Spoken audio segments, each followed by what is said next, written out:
In the shadowy underbelly of Soviet-era Kazan, a city steeped in history and hidden horrors, there lurked a monster whose deeds would etch themselves into the annals of infamy. This is the chilling tale of Alexey Sukletin, a man who transformed from a troubled youth into a cannibalistic predator, preying on the vulnerable and turning their flesh into sustenance for himself and his twisted accomplice. His victims, mostly young women and girls drawn from the fringes of society, met fates so gruesome that they defy the boundaries of human comprehension. As we delve into this narrative, prepare to confront the depths of depravity, where innocence is shattered, trust is betrayed, and the line between man and beast blurs into oblivion. This story isn't just a recounting of facts. It's a descent into the abyss, where every detail builds a tapestry of terror that will linger long after the final word. Born on March 23, 1943, in the bustling streets of Kazan, Alexey Sukletin entered a world marked by absence and hardship. His father was nowhere to be found, leaving his mother to shoulder the burden alone. She soon took up work as a field nurse during the tumultuous years following World War II, a time when the scars of conflict still festered across the Soviet Union. Young Alexey's earliest memories were forged in the grim confines of military hospitals, surrounded by the groans of the wounded, soldiers with mangled limbs, faces twisted in agony, and bodies ravaged by war's merciless toll. One can only imagine how these haunting images seeped into his developing psyche, planting seeds of darkness that would one day sprout into unimaginable cruelty. The sight of suffering, rather than evoking empathy, seemed to desensitize him, turning vulnerability into something to exploit. From a tender age, signs of Alexey's inner turmoil began to surface.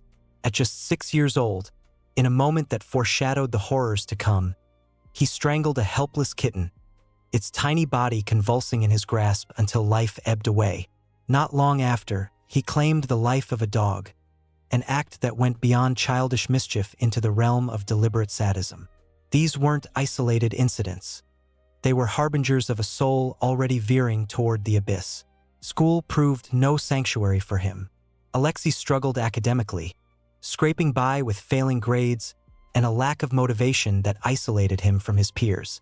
As adolescence dawned, he sought solace in alcohol, a vice that unleashed a feral rage within him. Under its influence, he lost all restraint, his inhibitions crumbling like fragile barriers against a storm.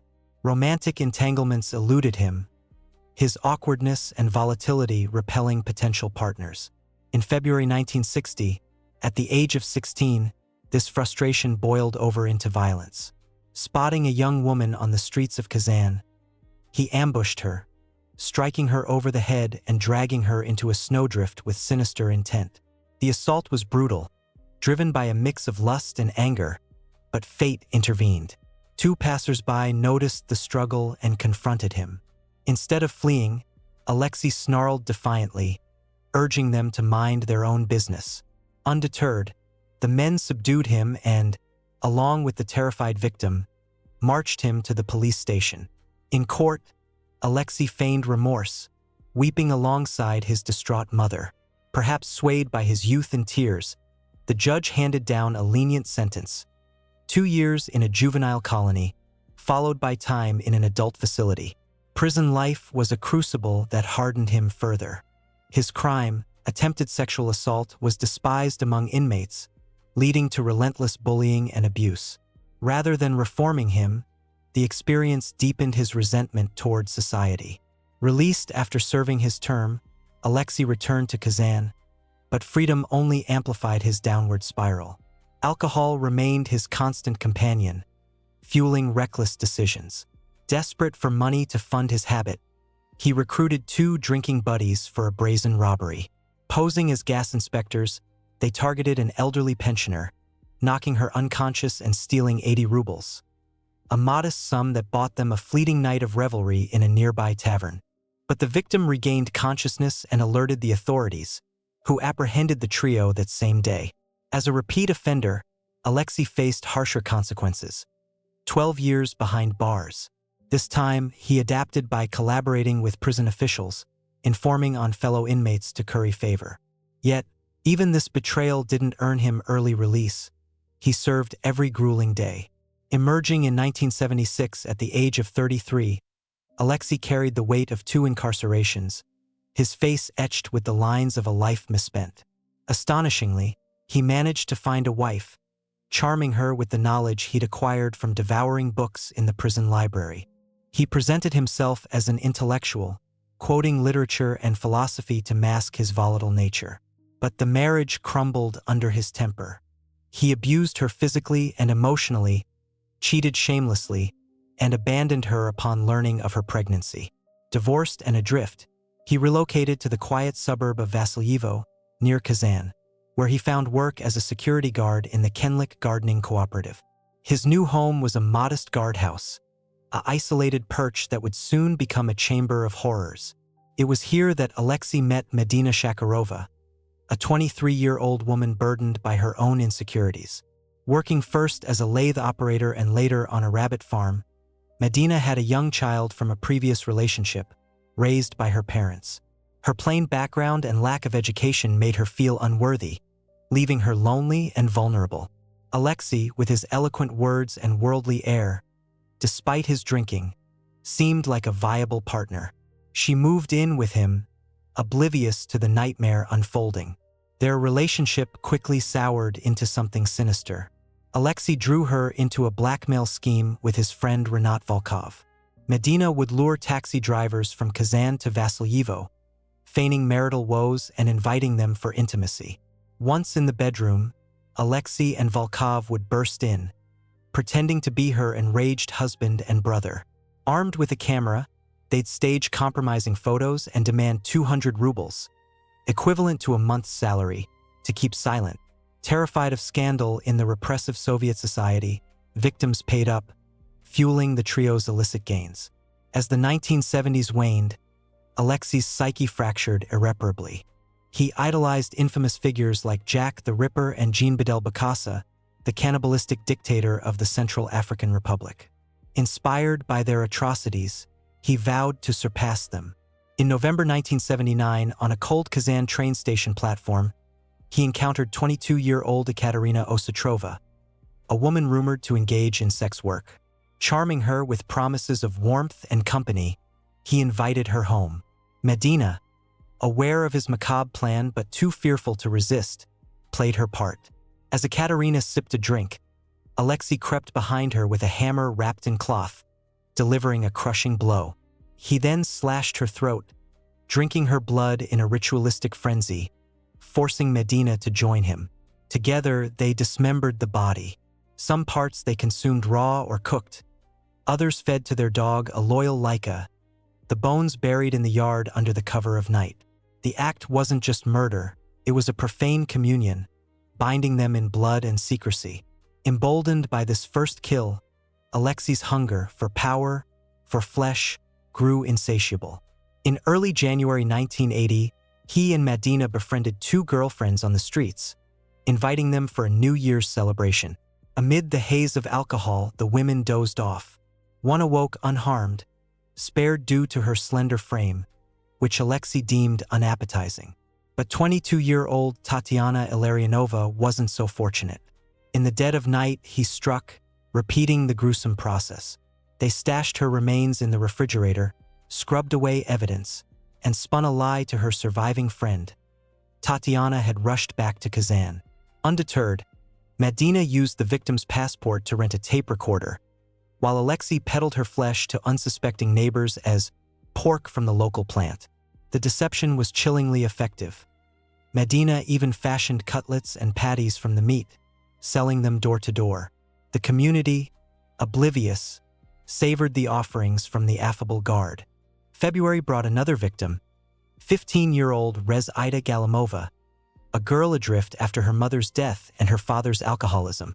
Seeking a fresh start, she moved to Kazan for vocational school but struggled with housing. Alexey, posing as a helpful acquaintance, promised dormitory placement. Lured to his home, she realized the trap too late.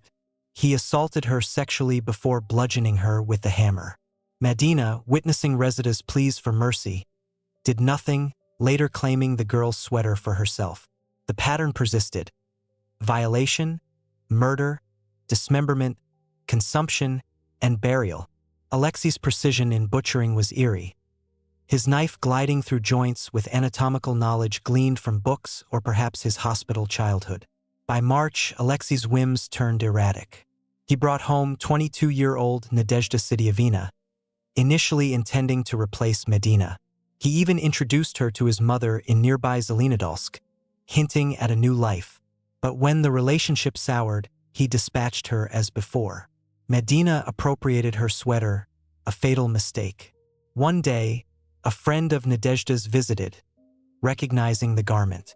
Suspicion flickered in her eyes, and Alexey, sensing exposure, silenced her forever. The two women dined on her flesh, the act normalizing in their warped world. The horror escalated in May 1980 with the abduction of 11-year-old Valia Elikova. Spotting her alone on a Kazan street, Alexey spun a tale of being her long-lost uncle, weaving stories of family separation that tugged at her innocent heart. She followed him home, where Medina's conscience briefly rebelled. She attacked Alexey in a desperate bid to save the child. But he overpowered her, and Valia's fate was sealed. Accounts vary. Some say he killed her immediately. Others claim she endured days of captivity. Medina allegedly tried to sneak her to a train station, but Alexey intercepted them, completing the atrocity. This murder shattered any remnants of humanity. Alexey even ordered Medina to steal an infant next.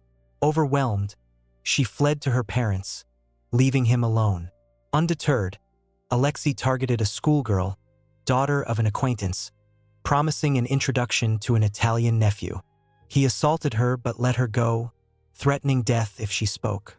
Soon, he enticed 23-year-old Lydia Fedorova as a new lover. Confiding his cannibalistic secrets, he framed himself as a sanitizer purging society of the unworthy. Lydia, no saint herself, tolerated his habits but refused complicity, eventually blackmailing him. On March 12, 1985, during a drunken argument, he snapped, killing her. This time, Anatoly Nikitin, Lydia's relative and dinner guest, assisted in the dismemberment. They feasted on her remains, with Medina, who had returned, helping clean the blood. Alexey's binge drinking intensified post-murder, but Lydia's family reported her missing, prompting a serious investigation. Police learned of her move to his home and questioned him. Slurring through intoxication, he claimed she'd left after a fight. A cursory search revealed nothing, and they departed. But in June 1985, friend Gennady Uglov visited for roof repairs. Amid drinks, Uglov inquired about Lydia. Alexey, overconfident, confessed everything, gesturing to a water barrel in the yard containing remains. Horrified, Uglov felt the bones and reported it to authorities, who initially dismissed it as delirium but eventually investigated. They found Alexey drunk, the barrel gruesome confirmation. Searches uncovered victims' belongings, passports, flesh in the fridge, and bones scattered. A military unit dug for 3 days, unearthing 4 sacks of remains. One victim was identified by surgical plates in her spine. Alexey admitted skipping her flesh due to a medicinal taste. Neighbors praised him as helpful and intelligent, recalling his odd habit of calling children cutlets. Yet, they revealed about 20 women had visited him over the years. The community later burned his house, turning it into a dump. Dubbed the Kazan alligator, Alexey initially denied most crimes but cracked under evidence.